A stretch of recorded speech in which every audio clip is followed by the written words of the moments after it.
Goldberry says, no, that's not what Tom, that's not the right way to think about it. I'm really kind of glad that Jackson left him out, frankly, because he would have gotten him wrong. And I'd have to explain to everybody why. But just because he's not been put in, I can more or less just say, hey, you need to read the book. Welcome to the Optimistic Curmudgeon, where the best ideas win. I'm your host, Josh Herring. This is a show all about ideas, about how we can rebuild a collapsing culture. My guests all have the credentials, the wisdom, the experience to say something meaningful, to contribute to the rebuilding of our moment. Season 9 is going to be our best season yet. Enjoy. My guest today is C.R. Wiley, a pastor in the Pacific Northwest, host of the Theology Podcast, and author of our topic of conversation today, In the House of Tom Bombadil. I had the pleasure of meeting Chris at the Academy of Philosophy and Letters this past spring, and I've become a devoted listener to the podcast. We'll be sure to put a link to Chris's show in the notes of this episode. So if you haven't already, definitely check that out. Chris, welcome to the Optimistic Curmudgeon. Thanks, Josh. I like the name of the show. It's a fun name. It really is. It started mostly as a team effort. We were trying to come up with a podcast that would work for same founder of Thales Academy and Thales College, and Nice. He supports the show. And I think I contributed the name curmudgeon. No, Bob wanted the word curmudgeon in there because he loves Charles Murray has this little book called The Curmudgeon's Guide to Office Life. It's like a book of advice to a 20-year-old about how to not get fired. And somebody else on the email thread suggested, well, what about the Optimistic Curmudgeon? And that was the name that stuck. And yeah, that's great. Yeah, I mean, I like it. It's it has to feel like it's a Chestertonian kind of thing. Just a little bit. It's I usually think it sums up our organization's founder very effectively, because he's quite curmudgeonly about the fate of the world, but endlessly optimistic about the power of education to actually affect some better change. So, well, I'm glad. That sounds great. Well, let's get into it. I really want to pick your brain about Tom Bombadil and Tolkien, and as a way of getting into that. The last season on my show, I did, I think 13 episodes that were all Inklings themed. And as I was talking with different Inklings readers, it seemed like most folks had a story of some sort where they kind of fell in love with Lewis or Barfield or Williams or Tolkien. So I'm curious, what got you into Tolkien? Because that's one thing I found really just impressive about this book. It's a slim volume, but you've clearly read a ton of Tolkien and a decent amount of secondary stuff on Tolkien. Yeah, well, I have. So I come from an unhappy childhood, had an unhappy childhood, but there were a few episodes that really were little, I guess you could say, oases in that period of time. One of those was when my father was reading through Lord of the Rings, and just spontaneously he began reading aloud, and it was the episode of the Mines of Moria with Merry and Pippin at the well. And that I must have been maybe 10 or 11 years old, and that made such a significant impression on me that after our family broke up and my father was long gone, that the recollect, I recalled that, and I wondered, where is that? And so I did remember that there was this guy named Tolkien who was the writer, and so I got a hold of The Hobbit maybe when I was, I guess, 13, 14 years old, and that really just captured me. And of course, after that, Lord of the Rings, and then got a hold of the Silmarillion when it came out. I think in 1979 when it was originally, published posthumously, and of course that was a bit over my head at the time. I was still in high school, but I still kind of soldiered through it. And anyway, that was the beginning. And ever since, I've just enjoyed reading Tolkien, revisiting Lord of the Rings and all of the books, but got into his lesser known stuff, Farmer Giles of Ham and, Smith the Whitman Major and all that. And I grew in my appreciation for him. I was a fan of his before I grew interested in Lewis. And I came to the Chronicles of Narnia, later, like when I was in college or even graduate school, and then went on to read the other Inklings, Williams, of course, and Barfield, and so I've enjoyed the whole adventure, but Tolkien is definitely the first love. Oh, well, I'm glad to hear that you found comfort in good stories in the midst of hard times. That's I Yeah, wonder. I think we might have a connection in common. I saw Brad Berzer did the introduction on yeah. yours. I had him as a professor at Hillsdale. He's been Oh yeah, he's a I certainly count him as a friend. I think he would say yeah, the same. But he's yeah. he's a huge lover of Tolkien. I know, and Oh yeah, I think he too talks about reading the Silmarillion when it came out.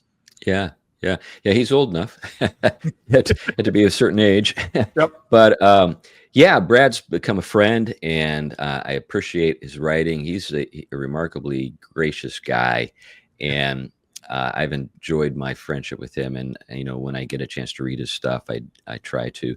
He has done a great deal of writing over at the Imaginative Conservative, and just I remember talking to Winston Elliott about him, and Winston said that Brad composes much of the stuff he publishes on the Imaginative Conservative just on a tape recorder. He just kind of just speaks it, and and it's turned into text somehow. Maybe a human being, or I don't know, maybe AI does it for him. But some people can do that. I can't do that. Brad is like a one draft guy, apparently, or a two draft guy. That sounds right. I remember in class he was explaining his writing process then, and this, goodness, hard to believe, 18 years ago now. But then he was really excited about a new program called Dragon Write. It was a first like voice to text kind of program in Okay. something like 2009, 2010, something like that. Yeah. And so he was. I know he was always looking for kind of ways to kind of speed up the process. But Yeah. Yeah. um, Yeah, that's well, definitely not me. I'm like a 10 draft guy. I remember talking to Tony Esolen about this once, and I asked Tony, I said, how many drafts is it for you before you send it off to the editor? And he said, if it's really important, 3, but most of the time 2. I was like, I'm 10. I mean, I'm laboring right now on something for Touchstone, and it's just torture. But that's the way it works for me. well, that's. I think I'm closer to your method. I just had. I have my first book coming out in Oh, Lord willing great. a few weeks, and the publisher sent me the proof, and I must have read. This was my doctoral dissertation, so I had to have read this thing probably 20 or 30 times. I still found well Oh over yeah. 50 minute grammatical errors Oh across yeah. like Yeah. 300 pages. I'm just like, I have a whole new appreciation for those authors over the years who always stick that line in there about any errors that remain are mine and mine alone. Right, right. No, it's amazing. And I think the problem is, of course, as a writer, you know what you want to say. And so when you're looking at the words, you're actually kind of reading what you have in your head into the page and missing what's actually on it. Yeah. That's what it is. It's commas, Yeah, it's connecting being verbs and so on. right. Well, let's get to Tom Bombadil. Take us back to the Fellowship of the Ring and just set the context for us. Where do we meet Tom? What's going on with Frodo, Sam, Merry, and Pippin as they encounter Bombadil? What's happening there? Yeah, well, if you recall, the hobbits go into the old forest to get away from the Black Riders, and they're, going from the frying pan and into the fire, you could say. They're frustrated because as they're trying to get through the forest, they're trying to avoid the Withywindle, but everything is moving them toward the river. And we discover after the fact that it's because Old Man Willow has been singing and has been, he's an enchanter and has actually been able to move them toward the river against their will. And so they find themselves in the presence of the Great Willow, who is master of the forest. You could say, in a certain sense, he's certainly the evil lord of the forest, but there is another master that the hobbits are about to meet who's more powerful. And in the course of their encounter with the tree, they feel sleepy. A couple of them are captured in the tree. Merry and Pippin, of course. Frodo is nearly drowned. And Sam is the only one who keeps his wits, even though they're foggy. And he just yells and for help, and along with Frodo, after Frodo is saved by Sam from the water, and they hear this character, Tom Bombadil, approaching, who's just singing this nonsense stuff. And he comes into view, and then they explain their situation to him, and then he, in a really remarkable way, almost comically, delivers them from the tree with a song, and then invites them to dinner, and then goes off carrying a tray of water lilies. He's got a big leaf that he's got the lilies on, and he's taking them home to his wife Goldberry.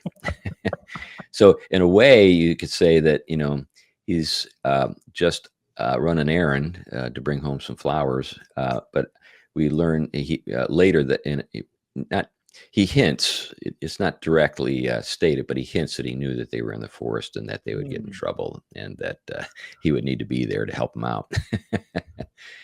Oh, so that's the introduction to Tom. Well, it's such an interesting moment. And I remember I read Fellowship of the Ring, I think first when I was 14 or 15. I think it was my last year. I was a homeschool kid who was determined to read the book that everybody else was talking about. So I had to read Lord of the Rings. Yeah. And there's a lot about Lord of the Rings I don't remember. It's my wife and I have recently decided it's time to revisit Lord of the Rings. Yeah. But I remember Tom. I remember that moment. And I want to come back to this later in our conversation, but it totally stood out to me when Bombadil was missing from Peter Jackson's movie.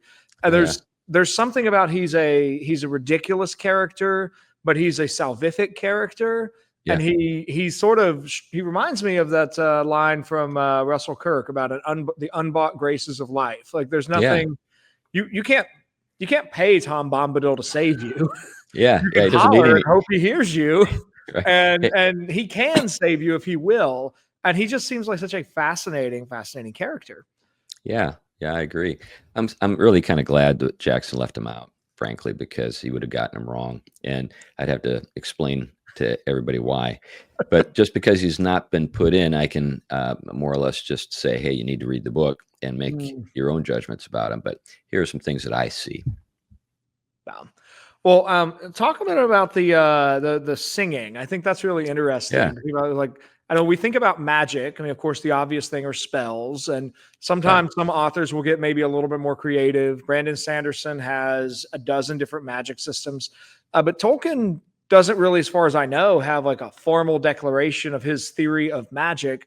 But something important is happening with singing and with poetry, it seems like.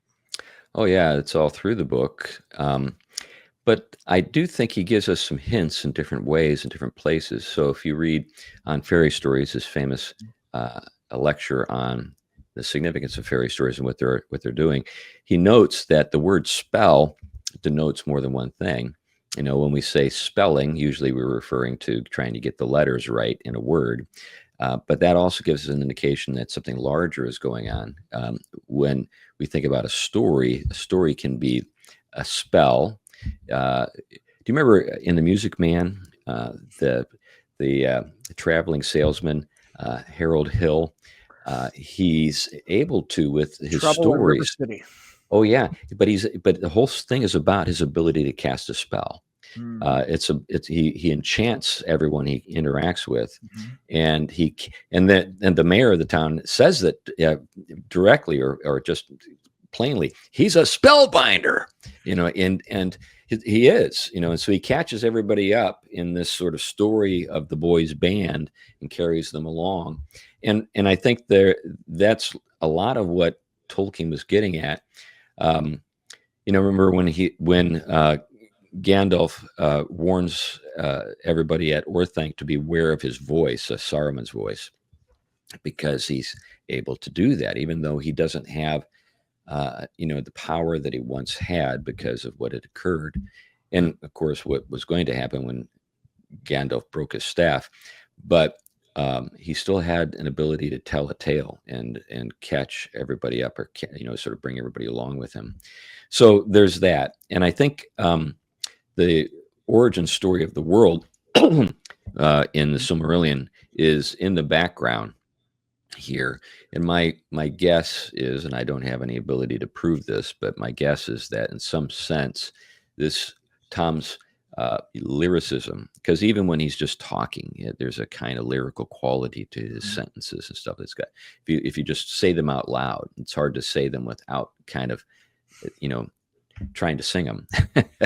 and I think what Tolkien is doing is he's drawing on this notion that that we live in a great musical,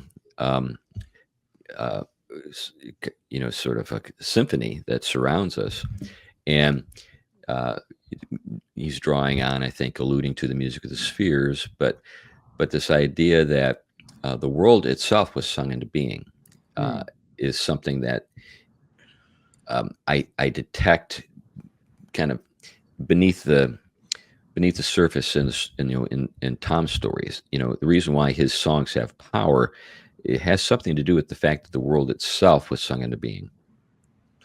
That's a fascinating idea, and I think it's one Tolkien brings really beautifully to life at the very beginning of the Silmarillion, but then it shows up all throughout. And as you were describing the focus on the voice, for Saruman in particular, I mean, and I'm in the world of classical education now as a professor, formerly as a high school teacher, and we spend a lot of time thinking about rhetoric and thinking about oratory. And I think there's still, I know this is a bit adjacent to Tolkien. He's not thinking about this in like the real world per se, the primary world, I should say, not his secondary world. But I mean, there still is a sense in which a gifted orator can move hearts and minds in a way that you can steel yourself not to be persuaded. But if you really get in front of a powerfully good salesman, you just might find yourself signing on the dotted line and being reversing that 10 hours later and not committing to that timeshare. But there's something about the voice that can still draw us in that I think Tolkien kind of highlights this in a really powerful way. There's a fun story that Benjamin Franklin tells about listening to George Whitefield that goes right along this line. I don't know if you're familiar with the story, but Franklin was his publicist. So Franklin had vested interest in the revival, the awakening that Whitefield was helping to promote. And part of this, of course, Whitefield was raising money for an orphanage. And so he would go and, as part of his presentation, he would make this appeal. And Franklin says, I knew it was coming. I determined only to give a certain amount in my wallet or my pocket. And by the time that Whitfield's done, Franklin is emptying his pockets into the plate. So, yeah. Well, I've got some friends who work for the Philanthropic Roundtable who I'm sure would love to have that kind of appeal. Well, let's jump back to Bombadil. You had a chapter that really surprised me, where you kind of ran through different theories that people have ventured about Tom. I didn't realize that this was such a matter of Tolkien scholarship and people venturing different ideas. So, walk us through some of the things people have read into Tom. Yeah, well, it's evident that not only does Tom not seem to fit in the story of the Lord of the Rings, he doesn't seem to fit anywhere, even in the Legendarium. There's just no place that you can say, oh, that's where he came from, and that's who he is. And so that is what has led to this quest for an explanation. And so, one of the ideas is that he is one of the Valar. One of my daughters-in-law suggested Tulkas as a good, possibility. She was thinking about it because, if you recall from the Silmarillion, he's the one who likes to wrestle. He laughs. He's more powerful than Morgoth when it comes to their encounters, and he can pretty much take care of himself. He's just one of these jolly characters, and it seemed to work. But I'm not satisfied with that theory. I don't think that he really fits in neatly, and I think that's one of the things that maybe Tolkien was after. But there are other possibilities. I remember one of my friends said, I always just thought of him as a renegade elf or something like that. But what you're left trying to do is find something in the Legendarium that you can categorize Tom with. Now, one of the theories is that he's actually Iluvatar, the creator, and the reason that people think that is when Frodo asks Goldberry who is he, her response seems to bring or connect with you know uh, Moses and the burning bush, and the question that Moses asks, and the response of the Lord, which is "I am," and Goldberry's response is "He is." So what we got there is a something that sounds a lot like that. And then when Tom conducts himself, he does seem to have powers that are out of this world. I mean, he's not even subject to the influence of the ring, as comes out later in the time of the Hobbit spent in his house. Oh, that was a fascinating scene. I mean, where even Gandalf doesn't want to touch the ring. Elrond doesn't want to touch the ring, but Bombadil is just flipping it around and doing magic tricks with it, and he's not bothered by it at all. Yeah, I think he's even mocking it. So, like, when that part of the story is told, what Tom says to Frodo is, show me the precious ring, which is a fascinating way to put it, isn't it? So we're not told that Frodo tells Tom at all about Gollum or anything, but apparently Tom knows enough to use that term, the precious ring. And then when he gets it, well, first of all, Frodo is just astonished that he hands it over so quickly and without any reservation. Any other time when Frodo is asked to show the ring or to present the ring to somebody, he's very hesitant to do it. But anyway, so he hands it over without a thought, and then Tom holds it up to his eye, and I can't help but think he's mocking Sauron with the eye of Sauron. He's looking through the eye. You're looking through the ring itself, and just sort of. Then he laughs, and just throws it in the air. And then when Frodo tries to sneak away, and then the other thing is he puts the ring on and he doesn't disappear. But then when Frodo gets the ring back, he puts it on to make sure he's got the right ring, and also because he's a little perturbed that this thing of such importance has been made fun of. Tom can still see him. The other hobbits can't. All right, so we've got a being who somehow defies the same operations that this ring uses on everybody else. And I think you go into quite a bit of detail about Tom as the master, and Tom as eldest, and Tom as one who's never been caught. Yeah. I want to go back. I want to hear your thoughts on more about this word master, because I think that's that's a trigger word in the modern day. And right. I can't believe Tolkien is completely oblivious to the way that people would hear that word master. So I assume this is intentional. He's setting this up for a purpose. Well, and Frodo at this point is the voice of conventional wisdom when it comes to the term master, because when Goldberry tells him that he is the master, that Thomas the master, that Frodo's response is, does that mean, do you mean that this whole strange land belongs to him? So that's what came to Frodo's mind as well. And then Goldberry says, no, that's not what Tom, that's not the right way to think about it. So I think that Tolkien, in a very I think subtle way, is critiquing a lot of things. He's critiquing our misunderstanding of what mastery entails, but he's also, I think, chastising us, for the ways in which we interpret that. So, like, when I think about dominion, I'm Reformed, and Reformed theologians typically are, people who advocate that the idea that the dominion mandate has not been abrogated. That we, the dominion mandate that was given to Adam and Eve is still in place. So, but what does that mean? How do we practice dominion? What does it entail? Well, one of the things Tolkien does is he shows us some images of fallen dominion, which we have in Sauron and Saruman, right? So this is the way it can go awry. So domination is the incorrect way to think about it. But what would be the correct way to think about it? I mean, do we have any examples? Well, of course, we have Gandalf, and we've got Aragorn and, Elrond and, some great characters. But I think what we have with Tom is something even purer, more original in character, more elemental. So when I think about Tom, I think of unfallen dominion. So that's how I would say mastery should be understood. When I hit that section of your book, it reminded me of one of my favorite moments in Lewis's novel Perelandra, where he shows unfallen Tor and Tenedril, the Adam and Eve figure of the planet Venus, standing there in all of their glory, and that they are part of what they do is to receive all of reality as gift, and then they turn around and make the creatures under their rule more wise.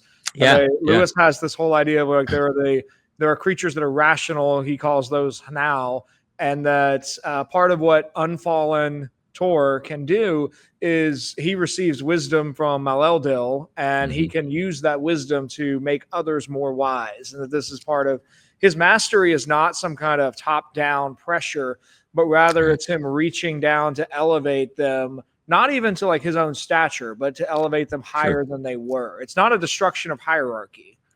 Yeah, I think that's a great observation. And I think that's really the theme of Perelandra, because what you have in Perelandra, so you're probably familiar with the take that people have that what occurred in the temptation, with the temptation in the garden was actually a good thing with Eve. The fact that she fell was actually, I don't know if you've come across that. No, I've not come across that.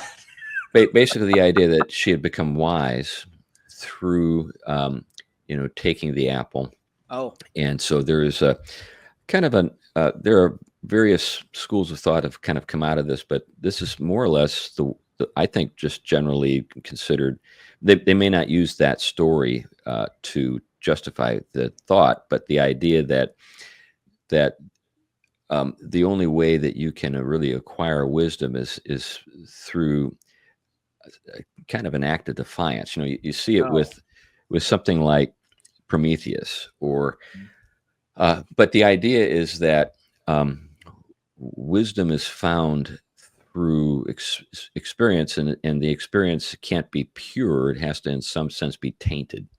So you've got like the worldly wise man in Bunyan's Pilgrim's Progress. So, but what I see Lewis up to in Perelandra is showing us how the Eve of Venus becomes wise through resisting temptation, as opposed to succumbing to it. And he says as much with I think there's a discussion between Ransom and Tor where Ransom wants to know how Tor can really understand evil since he hasn't done it. And Tor explains that when you gain a certain kind of knowledge through doing an action. But if you learn about it without having done the action, you actually gain a greater knowledge because you aren't yourself corrupted by the action that you've done. And I think it's one of the things, and we got to get back. We should get back to Tolkien in a second. But I think it's one of the things that Lewis does so well. I think in that novel is he takes goodness and he makes it look attractive, and that too is what Bombadil and Goldberry I think are doing. But it's a very artistically challenging thing to do, to make goodness that does not have the same dramatic tension possibilities as evil, but to make that look, in fact, good and wholesome and enjoyable even. Yeah, I remember listening to an interview with P.D. James, the mystery writer from the UK, and the question was precisely that. Why are evil characters so much more interesting in fiction? And she said, because of the spectacle of evil. Whereas when it comes to goodness, you have to kind of get inside the character to understand, the struggle that the character is engaged. So what you have with Frodo, of course, is the whole story of the Lord of the Rings, you could say, is a story about temptation and Frodo's ability to resist temptation and do what he's charged to do all the way up to the end. Of course, at the end, he fails, and this is where, providentially, Gollum comes in and does what needs to be done. But nobody intends for it to work out the way it is, except the one who has ordered things providentially. And that's something that, again, is hinted at, but has never made it so explicit that it would exasperate, atheists. Well, and And maybe to another group it could exasperate. It's always struck me as a somewhat reformed take on the Yeah. limitations of free will. I mean, I have Catholic Right. friends who will just rest everything on our ability to make choices. And Frodo he chooses correctly until the very end, and then he Right. chooses at the last to give in. Yeah. And that's like, nope. We're this providential creature. Um, Right. Now, this idea of kind of incorrect dominion, do you see any of that going on with the Ents? I thought your Oh yeah. discussion Yeah. of the Ents and the Ent wives, I had forgotten about the Ent wives kind Yeah. of having been lost and being somewhere else. And I always read the Ents as being like wise shepherds of the trees, but you made me think about that a bit more. Like maybe they're not as wise as they ought to be somehow. Well, yeah, you could say that the the argument between the Entwives and the Ents. That's kind of the backstory here. So with the Ents, they're mountain men. They just want to live, by the fruit of the land. Basically, they're they're gatherers. They're not hunters, of course, but they're just basically, if an apple falls, then you can eat it, that kind of thing. Whereas the Entwives are the cultivators. They're the ones who are the really, you get this idea that they're the ones who are really the ones who invented agriculture, and that men learn the art from them, right? So but these are two very different ways of approaching things. So they have a hard time living with each other because there's some very subtle criticism that Treebeard directs toward the Entwives, and it's the sort of subtle criticism that many men feel toward their wives, where maybe they've got a wife who just likes to keep everything in pristine order, and consequently, a guy feels like he can never relax. He can just never let himself, do what comes naturally to a lot of guys. And anyway, you get that with Treebeard's remarks about they want to make sure that everything is where they had put it. In other words, that nothing is permitted to kind of like act on its own. Everything is supposed to be right where it's supposed to be. So there's this kind of diminution. There's sort of this sense of control. There's this sense of order and neatness and fruitfulness. But the fruitfulness is the thing that's attractive about the Entwives. They're the gardeners.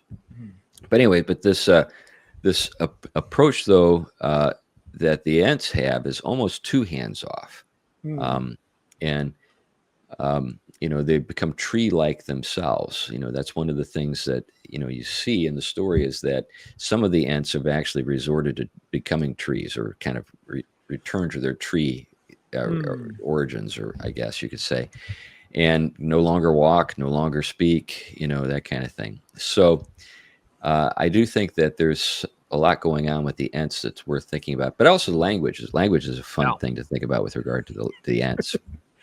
That too is a very fascinating section of your book, and you were talking about some of the words themselves sound slow. And next time there was that line from Treebeard about the word hill. It's a very hasty word for something that's been here since the beginning. That's right. That's right. Yeah, and so like with and something of Tolkien's philosophy when it comes to words comes through here. So he was a philologist, of course, but he has Treebeard make the case for words telling the story of the thing that they're labeling. So in some sense, the word would have to be long if it's describing something that's lived a long time or been around a long time. A class I taught last year, I ended up reading Owen Barfield's History in English Words for the first time. Yeah. And he has an argument there that stuck with me. He talks about language as the history of human consciousness. Yes, right. If you kind of that very philological method of looking at the way words are used and they mean in certain times, you can literally unpack the meaning that is buried, the history of human ideas and human consciousness through words. And that seems something similar to what's going on there. There's a sense of experience and wisdom that's literally in the words themselves. And even the tone, if we can tack back to the music discussion earlier. Right. Yeah, I think that's right. Yeah, Barfield was influential for me, and really my book, Household War for the Cosmos, is owes something to him and that outlook, because I work with the word pious, there, and our understanding of piety is so far from what the Romans had in mind. Yeah. Well, you mentioned Prometheus earlier. I mean, that's the original vision of impiety, and the idea that human progress necessitates some sort of action against the gods, and that our fundamental duty is piety to family, piety to the gods, but that piety is often at odds with our own flourishing, and that's it's a question I hadn't really thought about until I spent time wrestling with the myth of Prometheus, and there's something key there that I haven't spent enough time with. But I think you're absolutely right about piety. Well, I think there's something at the heart of modernity, that we see in Bacon's work, on the experimental approach to knowledge, the empirical approach, basically has that at its very core, that what we're after is power to control, manipulate the environment. Well, maybe I'm gonna take that as a good segue over to Goldberry, because Tom and Goldberry's relationship is another one that I think probably pushes back against a lot of modernity. So talk to us about kind of their relationship and who Goldberry is. What's going on with Goldberry? Yeah, it's pretty clear that she's some sort of water fae, and I was fascinated. I read a book by a woman named Carol Rose. It was the Encyclopedia of Fairy, I think it was. But anyway, it's available, and it's a really well-researched book. It is an encyclopedic account of fairy stories around the world, in the East, Africa, everywhere. And so as I was looking through that, doing my work, trying to understand, what was Tolkien up to with Goldberry, I came across an entry that talked about a water fae that the Finns, included in their folklore. There's a classic work of Finnish folklore. It begins with letter K, but I can't remember the name. Oh. But anyway, in that, not the Kalevala. That's it, the Kalevala. Oh, yep. And so, but anyway, in that. It basically in Finnish folklore, particularly down into what now is Russia, because the Finns moved, around, and they had, communities that extended that far south and east. But there was something called the River Woman's, or the River Devil's Daughter, And so I thought that rings a bell. The River Devil's Daughter and the River Woman's Daughter. And then as I read the description of this water fae, it was Goldberry. Long golden hair that she combs when she sits by the river, and all that kind of stuff. I thought, and then if you could catch her, she had to become your wife. I mean, I said, that's it. This is what Tolkien was drawing on. Because if you read in the Adventures of Tom Bombadil, which is a poem that Tolkien wrote and published actually before The Hobbit came out. Oh. So it's one of the oldest things that we have that was published that is about Middle Earth. That is what you have in that story. So in that story, Tom, is all these creatures in the forest are trying to catch him. The badger, the barrow white. So there are all these different characters trying to catch Tom, and nobody can catch him, including Goldberry. Goldberry tries to catch him.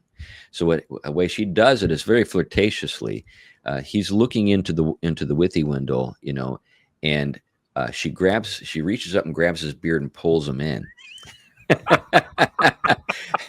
This is very flirtatious behavior for like junior high school girls and boys, And so she pulls him in, and she grabs his hat and swims away.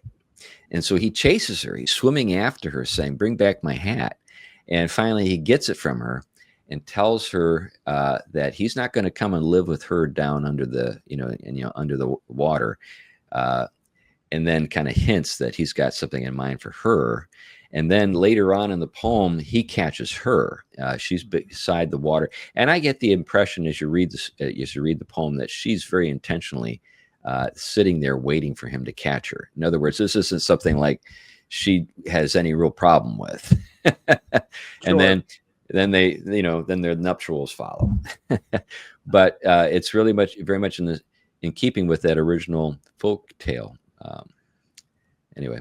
Oh, and then you see in the days that the hobbits spend with them. I mean, you see at one point the hobbits want to leave, and Tom says, "No, no, no, you can't leave because tomorrow is Goldberry's washing day." Right, And like right. Goldberry refers to him directly as the master. Like you see in their marriage, this I mean, almost very fairy tale esque Yeah, depiction of like a peaceful, harmonious hierarchy between the two. yeah. Oh, yeah. So he loves her and has a high regard for her. He, after all, wanted to make sure she was happy. Went and got her some water lilies, Right. and all that kind of stuff. And and then her washing day, of course, it's a rainy day, and the idea is that it's not clothes that she's washing, although maybe that's happening, but that the entire forest is being cleansed in some sense and nourished with the rain. She's captured and yet happy and yet she's powerful at the same time. That's a Yeah, as yeah. a as you were describing that, so it reminded me of there was a New York Times article. There's been like 2 or 3 New York Times articles in recent weeks, sort of bemoaning the wimpiness of modern men. Okay. And I've seen a lot of follow up Yeah. commentary that's sort of looking at like on the one hand, some folks are like, "Man, you should just like keep dating; it's worth it." And there's others that are like, "Nope, this is just this is the aftermath of feminism, and just like Right. give up." And I think what part of this relationship between Bombadil and Goldberry intrigues me because it depicts an older model of Yeah. relationship where like Tom is not over there somehow incomplete without a woman, Hmm. and yet he's also not going to abandon who he is and go Hmm. like live under the water because he's not a water creature.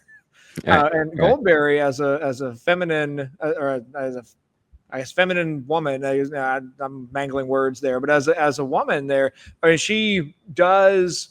She's positioned herself to be caught. I think that's significant. So this is not a kidnapping. This is Right. not a rape story. This is not Zeus wandering by. This Right. is not one Right. of those stories. Right. But there is that right relationship, and it's sort of a. I think it pushes back against some of the current issues. It seems to me are present, very prevalent in modern war between the sexes kinds of spaces. Yeah, I think any guy who just sort of throws in the towel because of feminism is actually um, really is betraying his not just his own interests, but his nature as a man. And one of the things that I think that women enjoy about being pursued, not stalked, but that's creepy. But when they're being pursued by someone that they're actually pleased is pursuing them, is it communicates to them that they're valuable and that they are desirable, which is marvelous. I think all human beings enjoy that, but I think it's particularly true when it comes to the feminine sort of outlook that that this virile character who could have many different women probably has chosen me to pursue, and there is a consent that needs to be extended to him from her. But the pursuit itself is a marvelous thing. It increases her value even in his eyes. The fact that she's not easy to get. You think about anything in life. If you if it's too easy to come by, it's taken for granted, right? So the pursuit itself not only reflects value, but it actually increases value, and it's something that I think people who are in a properly when things are done the right way. So this is when you think about hypergamy, which is this universal human sort of cultural dynamic that we see all over the world. Women really do long for men who are capable and competent to pursue them, and who have a measure of social cachet and status that when they you know consent to the relationship, it actually underscores their own value. Um, in other words, a woman doesn't want to feel like she's stepping down. I mean, right? And then, of course, men and women desire different things with regard to each other. I think some women have this strange notion that men are really interested in women with high-power careers and lots of money. Most of the time, men could care less about those things. They're interested in a whole other set of other things. Yep. It's not that they're intimidated by those things. It's just they don't care. No.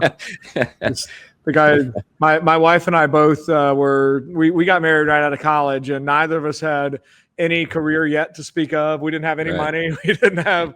We just built it all from there, and that's still, I think, has been a great road. Well, I think many women who marry young men who have not had an opportunity to achieve much because of their age are actually betting on potential. They see something in a guy and they say, I think this guy's got a bright future. And so when a woman does that, it's usually an indication that she sees the upside. Well, I may have committed a minor Tolkien heresy. I'm not sure. You may condemn me for this, but I made the potential heresy of possibly allegorizing Tolkien and thinking that these characters are somehow representative of some truth in the real world.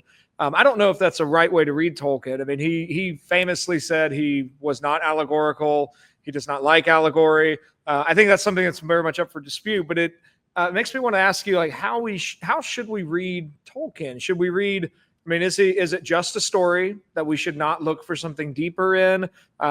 Is there a line between allegory, symbolism, deeper meaning? What's your approach to kind of figuring out the meaning of Tolkien, if there is such a thing?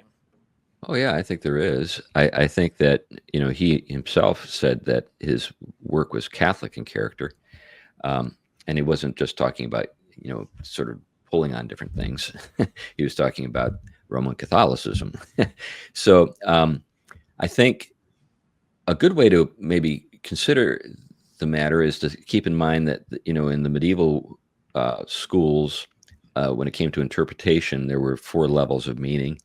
So when you read something, scripture, for example, there's literal, which is just the stuff that's on the page describing historical facts and realities and stuff like that. Then there's the moral.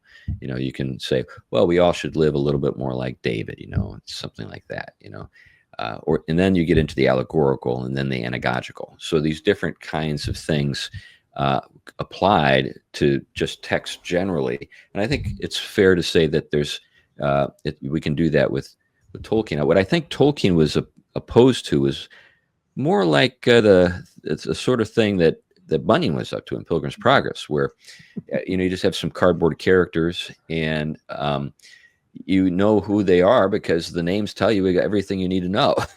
So there's Mr. Christian, there's hope. That's right. So the thing, to give Bunyan credit, he did about as good a job as you could possibly do at doing that. It really was a genius, So it's not as though he was a bad storyteller who was trying to get by with an allegory in order to. He was actually a great storyteller that was using allegory for a particular purpose. I just don't think Tolkien wanted Aragorn to be a cardboard cutout or Gandalf or whatever. But I do think that he was okay with us learning lessons or thinking about them or applying them. But I also think he was also very, very subtle in his approach. So I note at the end of the book that Bombadil saves the hobbits twice, once at a tree and the second time at a tomb. Now, if that doesn't bring somebody to mind, I don't know what would. Right? So, I think it's that kind of subtlety that you have to have a willingness to work with. And Tolkien liked enigma as he purposefully was enigmatic, because when something is enigmatic and it invites inquiry, you're thinking, what in the world is going on? What could this possibly be about? And then he was very coy. He wouldn't tell you. He would just sort of leave you with it. Now, I'm not that way. I just blurted out. This is what I was up to. but his self-control is just astonishing. So Michael Ward is a friend of mine. He wrote, Planet Narnia, and I think he's right in his interpretation of the Chronicles. But isn't it astonishing that we have nothing from Lewis that tells us what he was up to? Which was, well, and it's for that reason I resisted Ward's thesis for a good 2 years, and he actually came on the show last season. We did an episode together about that hideous strength and contraception, and it was a fascinating discussion. But I heard Ward speak at the ACCS conference this past June. And he took us through his reading of The Horse and His Boy as the novel of Mercury. And I was just overwhelmed with a preponderance of evidence. It is too much. I'm still very partial to the fact that Lewis could, in a lot of cases, have almost subconsciously done this. Sure. But then once Ward starts pointing stuff out, I'm just like, oh my goodness, there are so many details. And it's just, it becomes everywhere. And it's certainly, and I still want to at least hold that charitably, because I want room for, I just don't like the idea of Lewis sitting there with like a spreadsheet trying to come up with ways to work all of these symbols in. I don't think that's what he's doing. And he does tell us that it all starts with images for him, but that's. But this brings up an important point. So I write fiction. So I get how people who maybe don't write fiction might have a hard time accepting that something could be have integrity as a story, but at the same time be suffused with imagery and so forth. Because I think many times that's the way people who are just getting started writing fiction do things. So let's say you're a person who's just got a passion for telling a story that has a moral. Well, then you start off with the moral, and you just kind of like pursue every possible way to kind of get your point across. And what you end up with is something pretty wooden and unappealing to most people, unless you're Bunyan. But I think if you really just think in a certain way, I really do think Lewis thought in those terms all the time. You read The Discarded Image, you can see that this was the center of his scholarship. Wow. No, I think that's true. I think this is something that Lewis and Tolkien have in common with Edmund Spencer. I mean, is that they are deeply, deeply symbolical in the sense that they believe that reality is just suffused with meaning, and that for all three of those authors, I think they're incapable of telling a story that does not radiate with meaning, and that even if you are the most literarily purist reader, you're like, I read stories for story's sake. Nothing means something. It's just the story. Right. I don't know how you can read The Hobbit without coming away from the fact that courage is. Bilbo has been changed to now be a courageous person, and he was a bit cowardly in the beginning, and that it seems to be the case that I, as the reader, ought to be more courageous in my life, and that doesn't reduce the story in any way. I think that's part of what makes Tolkien stand out so well as an author, because he does this so artfully. He just brings you into the story, and the story is shaping you as a person through your time in it. Oh yeah! In fact, I remember listening to a interpretation of The Hobbit by Matthew. He teaches at Middlebury College. I'm just drawing a blank on his last name. Oh, Everhard? No, not Matthew Everhard. Matthew. No, I know who you're thinking of. I just listened to a podcast he did on his ecology and Lewis. Yes, that's who I'm thinking about. So I'm embarrassed that I can't remember his name, because he actually came to my church and delivered this talk, and it was the most, I think, compelling account of the Hobbit I've ever come across. And what he said is it's suffused with Beowulf. And so he showed you all the way through it, and all the ways that Beowulf is being incorporated in the imagery and just different things. And of course, Bjorn is such a huge part of that. So why have I never thought of that? Oh man, I'm kicking myself right now because I just can't remember his last name. Great guy, and the interesting thing about him is that his field is computer science. He's a Dartmouth guy, and he's kind of artificial intelligence guy. So when you find his name, I'm going to just smack my head because there it is. Environment. Nope, that's somebody different. That's Charles. That's somebody different. I don't remember. I haven't read his book yet. I don't remember his name. Yeah, he's got a couple of books. One is on Lewis and ecology, and the other's on Tolkien and ecology. Ah, there we go. So the one on Lewis is like the Fields of Arbol. Oh. And then the one on Tolkien is Ents, Eriador, and the Environment, or something like that. All right. Well, I'm going to try and look this up real quick. Let's just see if that pulls them up. Narnia and the Fields of Arbol. There we go. The Environmental Vision of C.S. Lewis by Matthew Dickerson. Dickerson. That's it. Dickerson. Yes. There we go. There we go. We'll have to tell him that we shouted him out after 10 minutes of talking about his stuff. Well, Chris, as we start kind of wrapping this up, did you reach a conclusion about the meaning of Bombadil by the end of all this? Do you personally have a theory about who Tom Bombadil is? Well, I don't have a theory about his identity insofar as, he is a Valar or something like that, or he is God. But my thought has more to do with his function in the story. I think that he's a foil. So he's a foil to Sauron. He's a foil to Saruman. And a foil, of course, in a story is a character that's an antithesis that's intended to help you think about the significance of a particular thing or theme without really drawing attention too much to it. And what makes me think that is that throughout the story, references to Bombadil come up at important points. Like there's when Sam is confronting Shelob, he remembers Tom. When Frodo is going into the west, I know as he's sailing away, when he just before he sees that curtain of rain part and he sees the undying lands, he remembers what he dreamed in Bombadil's house. So there are these points in the story where Bombadil comes up, and I think that's intended to communicate to us that there's something about Tom that we should be thinking about, and I think Tom is the happy ending. I think he is a personification of the happy ending. So like when you think about people who have criticisms about heaven, people who are unbelievers and they say, oh, I don't want to go to heaven. That'd be boring. We do sit around all the time playing harps and whatever, in the clouds. And, they're trying to make light of something that is very significant and substantive and weighty, which is God's glory.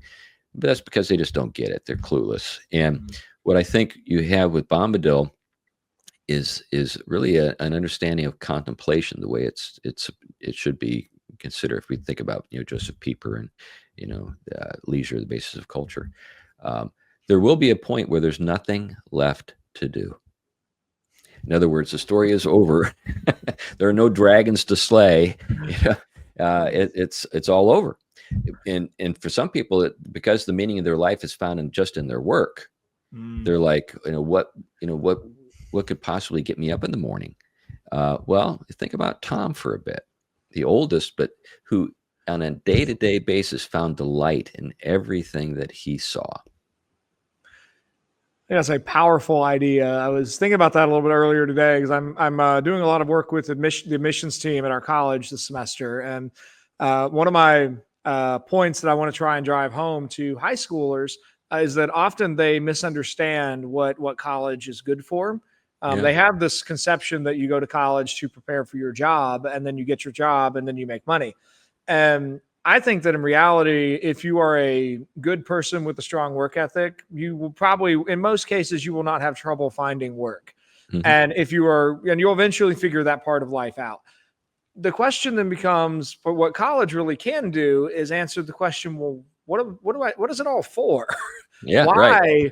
Right. Once I've figured out the nature of survival, now what does it mean to thrive? How do I live well?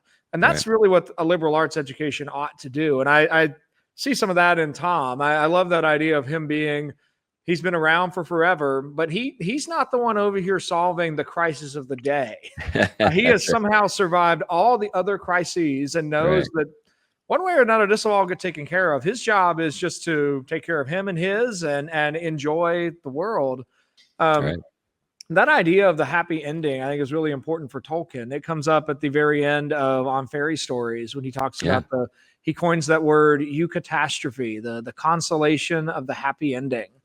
I mean, for Tolkien, he thinks that really is the mark of the fairy tale, that it has that unexpected turn when you believe everything is lost, and yet then at least in the I thought this was one thing Peter Jackson did very well. I mean, when you get that moment where it seems like Helm's Deep is lost, and then Gondor, and then the elves appear, and then the same thing happens again with Gondor. It seems like they're going to lose, and the Rohirrim arrive, and it's just like, okay, we think it's all lost, but there's still hope, and that just seems like a really core idea for Tolkien. And then to have that show up at the beginning and then be woven throughout is, I just think, really interesting. Yeah, I'm with you. I think that's great. This question may backfire. I'll drop it real fast if it does. But did you watch The Rings of Power season 2? Nope. Okay. Well, in that case, I will not ask you if they got Bombadil right, because Bombadil features relatively heavily in season 2. But well, I fan fiction is not something I'm interested in. That is perhaps the most generous thing that could be said about The Rings of Power. We'll leave it at that. If any viewers, when this episode is posted, if any viewers want to hate on Rings of Power, feel free to drop all hatred for that show in the comments here. Yeah. Chris, by the way, speaking of that, I'm dreading what's going to be done with the Chronicles of Narnia. I'm just not into a trans lion. I know. My last episode I recorded, I don't know what order I'm going to drop these in when I publish them, but the last one I recorded was with a culture critic named Joseph Holmes, and we spent an hour discussing his thesis about the feminization of media and what that says about culture, and the fact that Hollywood is convinced that morality must come from the feminine, and that there can be no moral truth that comes from a masculine character. And that whether I don't know that Holmes didn't say Gerwig says this, but all of her films enact that thesis, and that I think it's mildly terrifying that, like, she's now the one making decisions. Well, I think that it's deliberate, and I think that particularly the work of the Inklings, they had to find a way to basically debunk it. So I think this is a large debunking project. That's a dude. I'll play. I'm tempted to agree with you, but I'm gonna play skeptic instead. Like, how would you prove that as a large debunking project? Well, the fact that it does.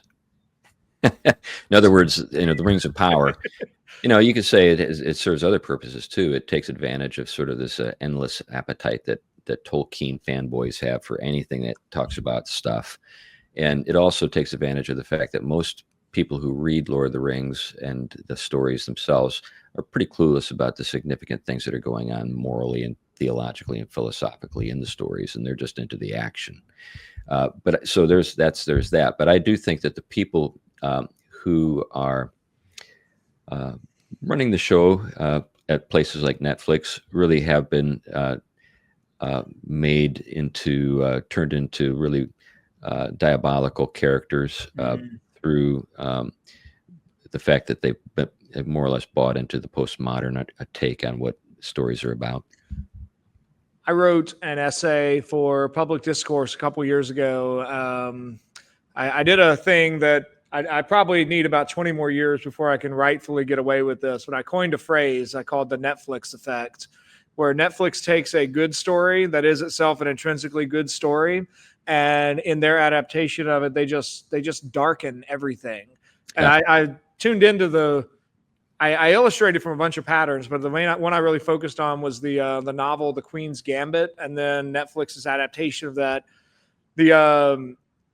Netflix just added all of these different. They added a drug addiction. They added like just weird sex stuff to a story that was already very compelling about a teenage girl who became a chess maven, and she didn't need an addiction to tranquilizers that somehow like warped her mind to be able to freely see better chess moves. That was just nonsense. But that's all I say. You see it everywhere. You see it with the BBC, what they did with Father Brown. It's everywhere. Yeah. And it seems to be, I think the at least Father Brown, it was relatively innocuous, I thought, in the first couple of seasons. But the further on it went, the less Chesterton there was. And by the end of it, Father Brown is basically a Unitarian, it seems to me.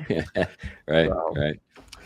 Well, Chris, where can people find and follow your work online? Well, I'm on social media like most of the human race, and so you can find me on X or Facebook.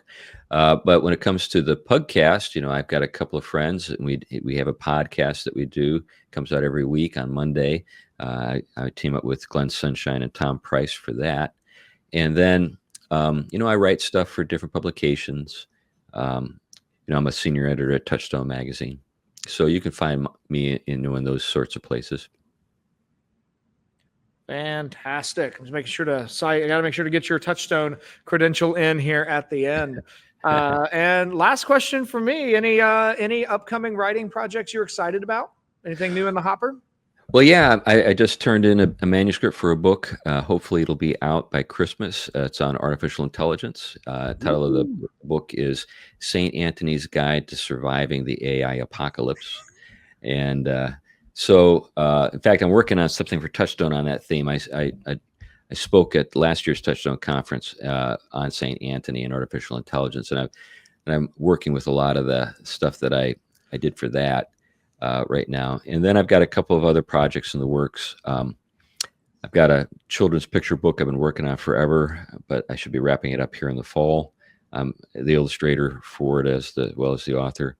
And then I've got some other things that I've promised I would get written that I just don't seem to be getting to. Well, you're not. Let's just say you're not alone in that promise and that sincerity. If I could get every editor something I promised to write a book review for, I would have a lot more out. And so that's for sure. Well, Chris, thanks so much for coming on the show. This has been really fun. Yeah, Josh, thanks for having me. I enjoyed the conversation.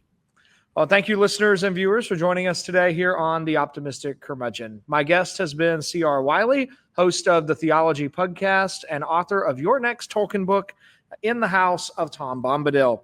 You've been listening to another episode of The Optimistic Curmudgeon.